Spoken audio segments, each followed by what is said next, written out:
Bonjour à tous et bienvenue dans cette nouvelle édition de mi-journée de votre journal. C'est un nouveau moyen de déplacement que vous devriez voir apparaître dans les rues de La Roche-sur-Yon.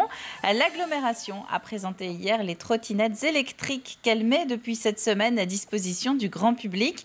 Un service de location à la minute ou par abonnement qui va se faire par smartphone.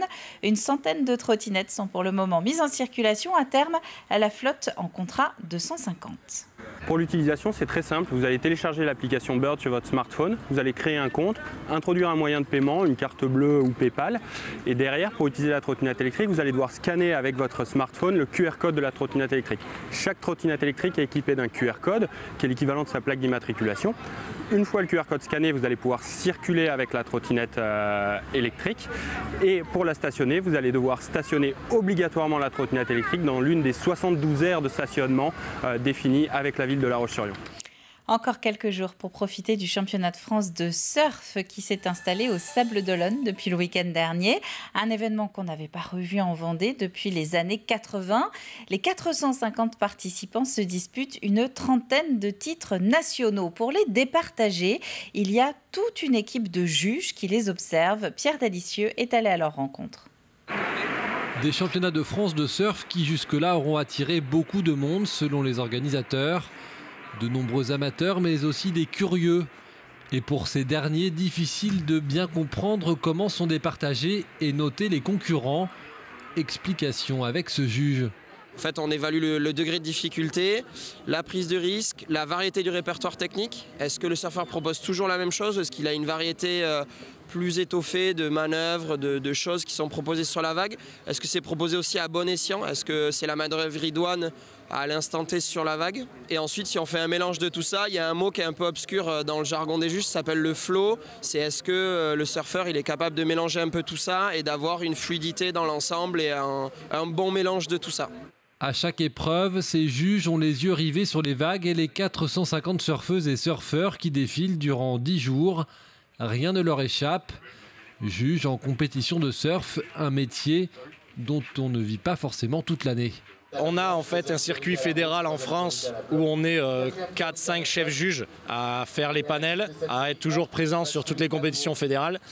Et à côté, sur le circuit fédéral en France, les compétitions, il n'y en a pas assez dans l'année en fait pour considérer qu'on puisse en vivre. Et tous les juges sont défrayés et payés sur tous les jours de compétition. Là, sur les championnats de France, c'est un peu la compétition de l'année où tout le monde se retrouve et que tout le monde attend.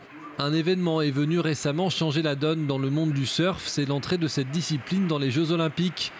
Pour la première fois durant les derniers JO de Tokyo, une très bonne nouvelle pour le surf et tout ce qui gravite autour. C'est un énorme bond en avant, c'est une reconnaissance du sport au niveau mondial puisque les JO c'est quand même ce qui est c'est énormément médiatisé et c'est un énorme bond en avant aussi pour la reconnaissance du surf et la découverte du surf de tous les gens qui ne connaissent pas partout dans le monde. Fin de la compétition le 31 octobre prochain, les surfeurs amateurs vont pouvoir retrouver leurs vagues ici au Sables d'Olonne, ville de surf à n'en plus douter. Il reste 40 secondes les filles. Et ce championnat de France de surf prendra fin samedi 30 octobre. On part maintenant dans les coulisses du prochain spectacle des Bénévoles du Cœur. Un spectacle que vous allez pouvoir découvrir à partir de demain soir. Après l'annulation de l'édition 2020 à cause de la crise sanitaire, la troupe est de retour sur scène. Le principe reste le même. Une partie de la recette est remise au Resto du Cœur. Albin Mouton.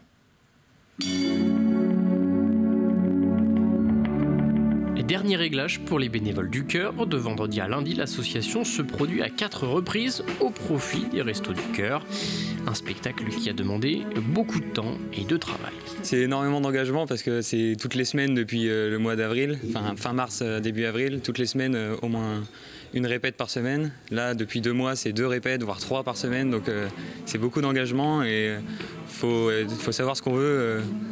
Faut être prêt quand on signe quoi. Et non, mais on aime ça et c'est pas grave le temps que ça prend. Au total, une cinquantaine de bénévoles préparent ce show à l'image de la soirée des Enfoirés. Une véritable troupe où tout le monde se connaît et chacun sait ce qu'il a à faire. Vous allez découvrir donc un spectacle musical où il va y avoir chacun a sa fonction. Il va y avoir des chanteurs, il va y avoir des animateurs, il va y avoir des accessoiristes et vous allez voir tout un spectacle chantant et il va y avoir aussi un petit peu de comédie donc avec les sketchs avec les 3 animatrices. 4 représentations sont au programme, 4 spectacles caritatifs. Une partie de la somme récoltée lors de la vente des billets sera reversée au Resto du Cœur de Vendée. On va remettre un chèque donc au Resto du Cœur aux environs du mois de décembre. Et ça leur permet à eux soit de le transformer en repas, soit pour acheter du matériel. Des fois, ils ont besoin d'acheter. Je sais qu'une année, on leur avait donné 8 000 €. Ils avaient besoin d'acheter un petit véhicule frigo pour pouvoir déplacer leurs denrées périssables. Donc, ils avaient acheté un véhicule avec cet argent-là qu'on leur avait donné. Après une édition 2020 annulée en raison de la crise sanitaire, entre 1500 et 2000 personnes sont attendues au total pour ces 4 spectacles organisés par les bénévoles du Cœur.